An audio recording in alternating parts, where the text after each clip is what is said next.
नमस्कार, मैं अशोक विश्वकर्मा हिंदी परख में आपका स्वागत है। आज के विषय है व्यंजन संधि। व्यंजन संधि का यह पार्ट 2 वीडियो है। संधि का अन्य वीडियो आपने नहीं देखा है तो डिस्क्रिप्शन में लिंक दिया हुआ है, वहां से आप देख सकते हैं। तो यहाँ आप देख रहे हैं यह रूल 9 है। पार्ट 1 में 8 नियम बताए गए थे और इस वीडियो में भी आपके जो है 8 नियम हैं।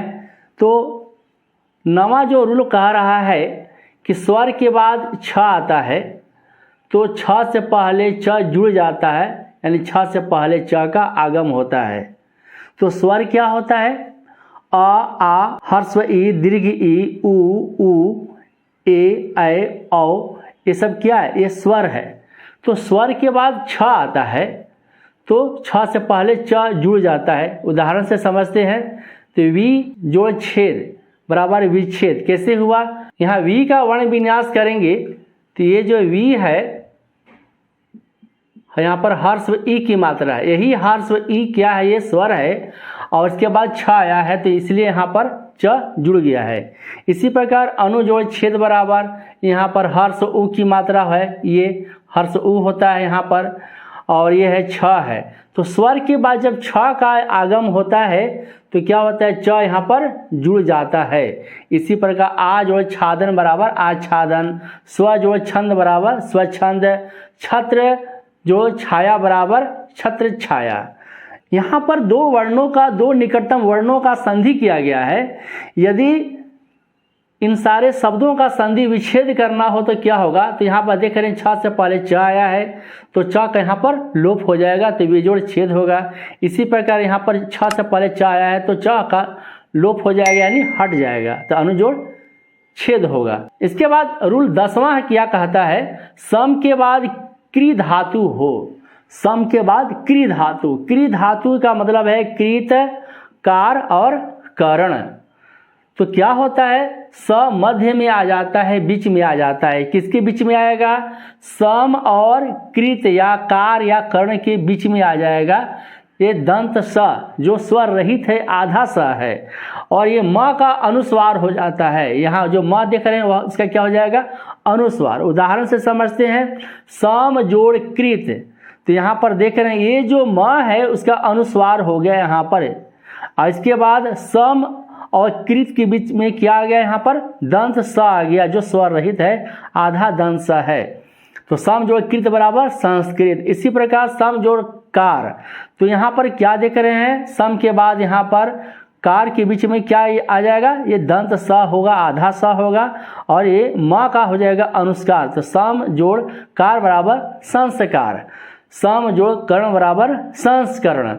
और इसका विच्छेद करना होगा, संधि विच्छेद करना होगा।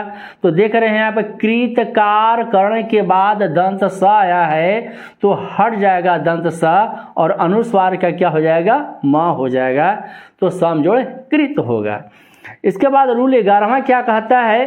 परि के बाद यदि कृत कार कर्ण हो, यानी क्री धातु हो, तो दोनों के बीच में, दोनों मतलब परि कृत या कार या कर्ण के बीच में मूर्धन्य स आ जाएगा जो स्वर रहित है, यानी आधा मूर्धन्य स है। उदाहरण से समझते हैं, परि जोड़ कृत बराबर क्या होगा? यहाँ पर ये परि है, इसके बाद कृत है, क्री धातु है, तो क्या आ जाएगा? मूर्धन्य स आ जाएगा, दोनों के बीच में मूर्धन्य स आ जाएगा, तो हो जाएगा परिष्कृत। परि जोड़ कार बराबर परिष्कार, परि जोड़ कर्ण बराबर परिष्करण। और इसका विच्छेद करना होगा तो कृत कार कर्ण के बाद और इसके पहले परि हो और दोनों के बीच में मूर्धन्य स हो तो मूर्धन्य स का क्या हो जाएगा? लोप हो जाएगा, यानी हट जाएगा। इसके बाद रूल 12वां है,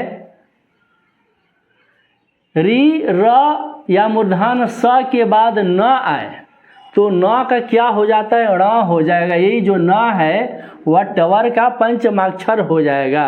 उदाहरण से समझते हैं, री के बाद न आया है तो क्या हो जाएगा? यहाँ पर री जोड़ न बराबर ऋण हो जाएगा, न का ण हो जाएगा।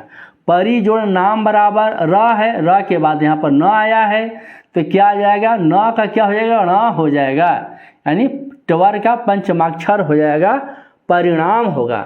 इसके बाद ये प्र है, तो प्र है इसका, ये जो प्र है वर्ण विन्यास करेंगे तो क्या हो जाएगा, ये आधा प होगा और ये पूरा र होगा।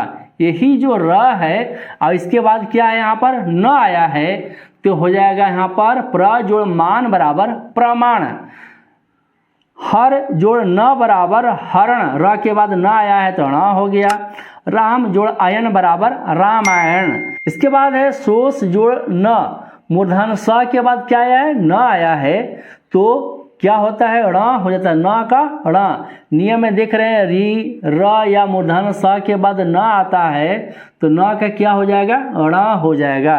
तो शोष जोड़ न बराबर शोषण, इसको इस प्रकार भी लिखा जा सकता है। मूर्धन स में अगर यहाँ पर हलंत लगेगा तो आ जाएगा यहाँ पर, तो शोष जोड़ अन बराबर शोषण। इसी प्रकार त्रिश जोड़ ना बराबर तृष्णा। और इसका विच्छेद करना होगा, संधि विच्छेद करना होगा तो क्या होगा, तो र देख रहे हैं, र है यहाँ पर, मूर्धन स है तो री है और उसके बाद ण होता है तो ण का क्या हो जाएगा यहाँ पर, न हो जाएगा। समय देख रहे हैं, न हो जाएगा। इसके बाद रूल 13वां क्या कहता है, आ से भिन्न स्वर के बाद दंत स आए तो दंत स का क्या हो जाएगा, मूर्धन स हो जाएगा। आ से भिन्न स्वर का मतलब है कि आ और आ को छोड़ करके कोई अन्य स्वर आए, हर्ष ई, दीर्घ ई, हर्ष उ, दीर्घ उ, ए, ऐ, ओ, औ सब आए तो क्या, और उसके बाद दंत स हो तो दंत स का क्या हो जाएगा, मूर्धन्य स हो जाएगा। उदाहरण से समझते हैं, अभी जोड़ सेक, यहाँ पर अभी जो है, यहाँ पर ये देख रहे हैं ये क्या है, ये हर्ष ई की मात्रा है, ये हर्ष ई की मात्रा है। इसके बाद दंत सा आया है तो क्या आ जाएगा यहाँ पर, दंत सा का मूर्धन सा हो जाएगा, तो अभी जोड़ सेक बराबर अभिषेक, ये मूर्धन सा हो गया। इसी प्रकार सु जोड़ सुप्ति बराबर सुसुप्ति, यहाँ हर्ष उ की मात्रा है। वी जोड़ सम बराबर विषम, नी जोड़ सिद्ध बराबर निषिद्ध है, अभी जोड़ सिक्त बराबर, ये हर्ष ई की मात्रा है, ये यहाँ पर दंत स है तो क्या होगा, यहाँ पर मूर्धन स होगा, अभी जोड़ सिक्त बराबर अभिषिक्त। इसके बाद रूल 14वां क्या कहता है, स के बाद त या ठ आए।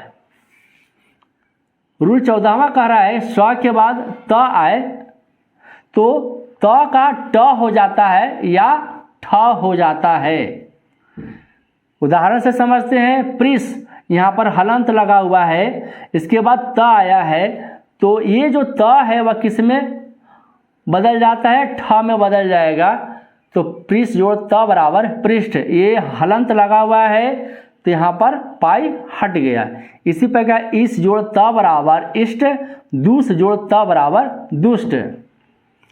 रूल 15वां क्या कहता है, मूर्धन स के बाद थ आए, मूर्धन स के बाद यदि थ आता है तो थ का क्या हो जाएगा, ठ में रूपांतरण हो जाएगा।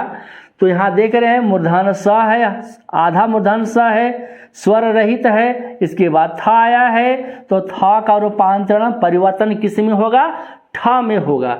तो यहाँ षष्ठ जोड़ थ बराबर षष्ठ, इसी प्रकार पृष्ठ जोड़ थ बराबर पृष्ठ, ओष जोड़ थ बराबर ओष्ठ।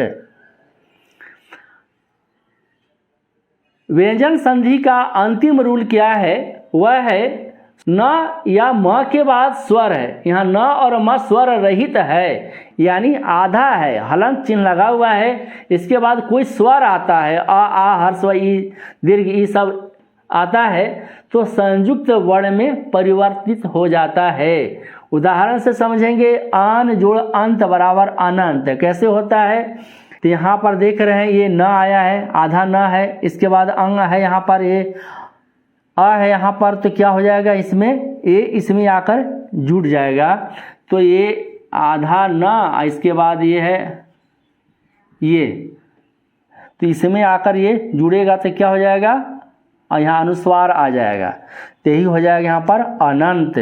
इसी प्रकार अन जोड़ उपयोगी बराबर, ये जो है आधा न है और ये उ है, तो इसमें जाकर जुड़ेगा तो क्या हो जाएगा, ये हो जाएगा नु हो जाएगा। हर्ष उ की मात्रा इस प्रकार होता है। तो अन जोड़ उपयोगी बराबर अनुपयोगी। इसी प्रकार अन जोड़ अभिज्ञ बराबर अनभिज्ञ। सम जोड़ आचार बराबर समाचार। सम जोड़ अन्वय बराबर समन्वय। सम जोड़ उचित बराबर समुचित। यहाँ पर ये जो है उ जो है यहाँ पर जुड़ जाएगा, आ जाएगा तो हो जाएगा समूह जोड़ समुचित हो जाएगा। तो वीडियो कैसा लगा आप हमें कमेंट कर बताएं। यदि चैनल पर पहली बार आए हैं तो हिंदी पढ़ को सब्सक्राइब करें, वीडियो को लाइक और अपने साथियों के बीच शेयर करें। नमस्कार।